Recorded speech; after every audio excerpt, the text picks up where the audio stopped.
Pessoal, começando aqui mais um MTM Podcast. Hoje eu tenho um convidado aqui, o professor Pedro Paulo, há 28 anos como professor e há 18 anos como professor da UF. Obrigado pelo convite, é um prazer estar aqui com todo mundo aí que acompanha a rádio. Obrigado pelo convite mais uma vez. Não, a casa é sua, meu amigo, você sabe disso. Fico feliz em você ter aceito o convite novamente, né, que deu um probleminha na outra gravação. Mas hoje está dando tudo certo, fizemos todo o teste antes. E conta um pouquinho aí, ô Pedro Paulo, aí da sua trajetória como professor. Bom, eu sou formado pela UERJ, me formei em Educação Física pela UERJ, e desde então eu sempre investi muito em pesquisa e ensino e em projetos de extensão, que são projetos aplicados ao atendimento ao público. A forma como a universidade, uma das formas como a universidade comunica com a sociedade. E eu tenho sempre trabalhado antes de entrar para a UF, eu trabalhei um tempo em instituições privadas, seja na pós-graduação, principalmente. Trabalhei também com programas de ensino do Exército, que eu trabalho lá na URCA, tem um programa de formação do pessoal militar na parte de ciências. Eu trabalhei com eles algumas vezes, era esporádico.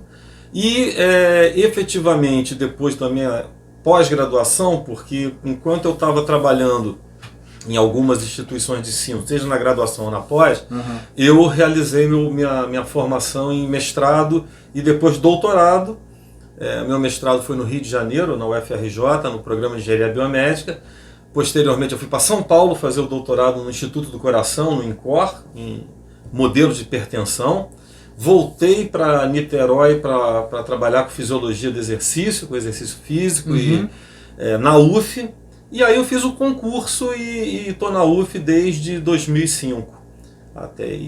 Agora até a aposentadoria, se tudo der certo. Vai dar certo sim, vai dar certo sim. E você tem bastante projeto em andamento, né, lá na UF, né?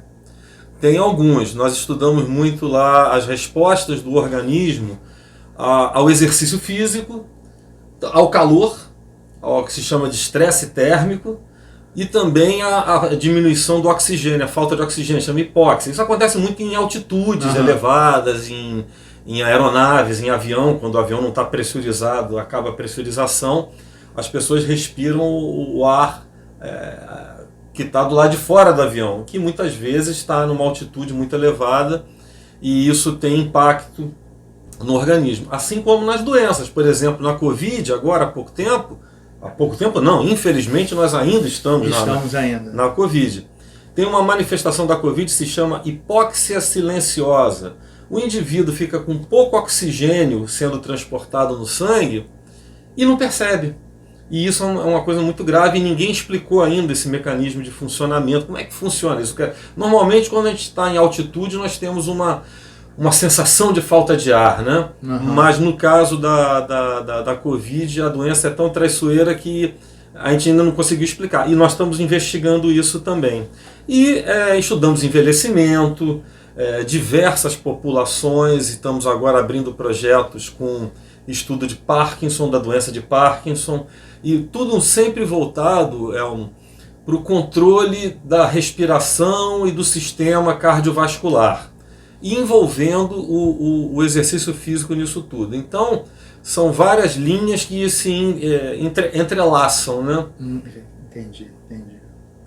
E atualmente a gente está estudando bastante isso. Uma linha muito forte é justamente, hoje a gente estava falando aqui da temperatura, está um dia muito quente. Está demais. As respostas das diversas camadas da população, não só ao exercício, mas a própria exposição ao calor. Por exemplo, nós publicamos recentemente que as mulheres sofrem mais no calor do que os homens. Elas têm uma tendência à pressão arterial cair e sentir um mal-estar mais do que os homens. E tem alguns mecanismos associados a isso, que é o que a gente estuda. E agora a gente está avançando isso para os idosos e também para os indivíduos que foram acometidos por alguma doença. Por exemplo, Parkinson, eles parecem ser muito sensíveis à mudança de temperatura para um clima quente, como é o nosso. Isso merece ser estudado. Bem quente, por sinal. bem quente. Deixa eu te falar. E a UF, infelizmente nessa pandemia, ela está tendo um papel importante, né? Em pesquisas. Sim, sim.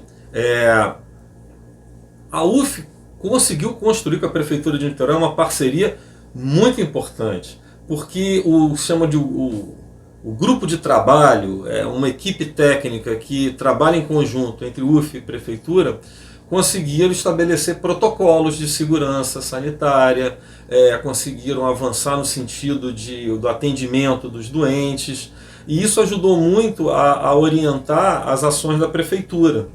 Por outro lado, a UF também contribuiu com alguns exames, contribuiu com métodos que nós desenvolvemos na universidade e aplicamos não só nos nossos estudos, mas também no hospital universitário, e isso permitiu uma interação bastante importante para aprender a lidar com a Covid.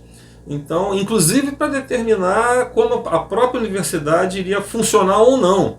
Tanto que nós interrompemos no momento certo as atividades presenciais e agora estamos retornando.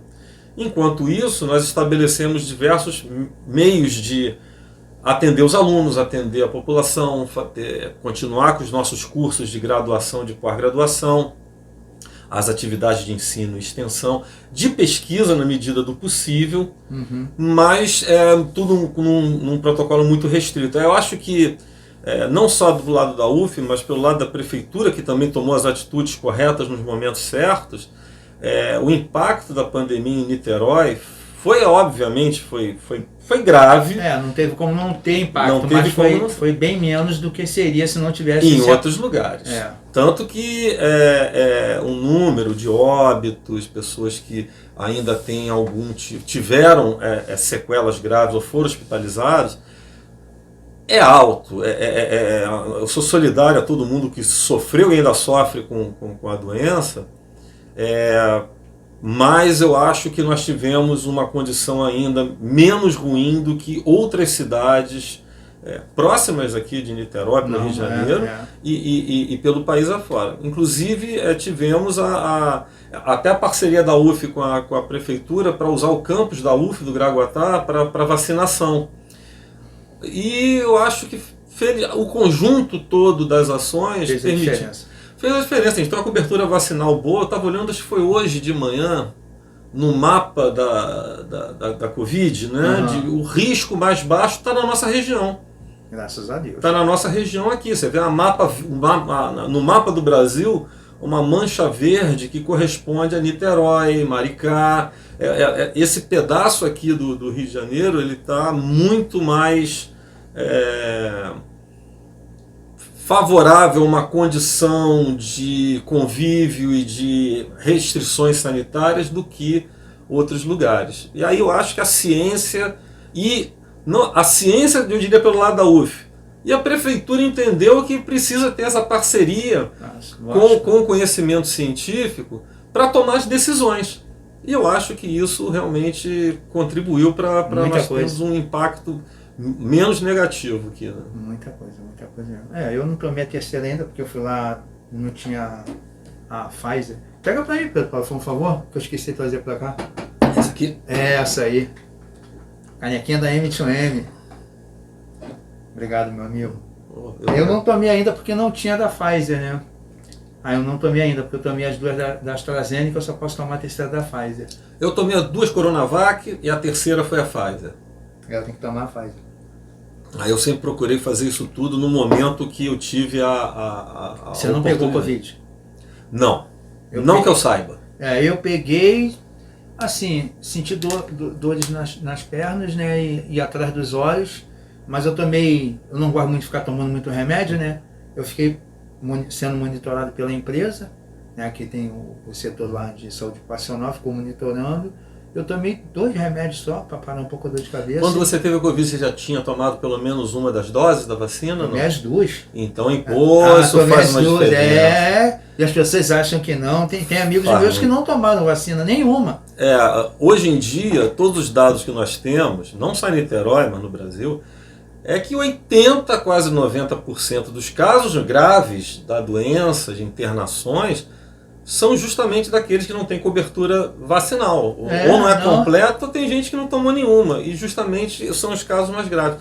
A vacina, ou ela pode prevenir o desenvolvimento da doença, ou ela não impede, mas atenua a gravidade da doença. Isso faz toda a diferença. Toda a diferença. Eu vou tomar minha terceira dose e falo para as pessoas, né? Gente, vamos se vacinar, porque para quem sofreu, né? Quem perdeu familiar e quem teve internado. Tem uma prima minha que ficou 90 e poucos dias internada. Ela está se recuperando, graças a Deus. Nós temos várias pessoas que até hoje estão se recuperando. Nós temos amigos que pegaram a doença no início, em 2020, e o vírus ele não ataca só pulmão, ele ataca o coração, cérebro, vários lugares. E no caso desse nosso amigo, você conhece até, ele teve uma miopatia, teve uma inflamação no coração por conta da Covid. E está se recuperando até hoje. Uma outra amiga, que é cardiologista, estava naquela loucura de trabalho, também ficou doente e passou um ano inteiro sem olfato, sem paladar e muito cansada. A fadiga é das possíveis manifestações.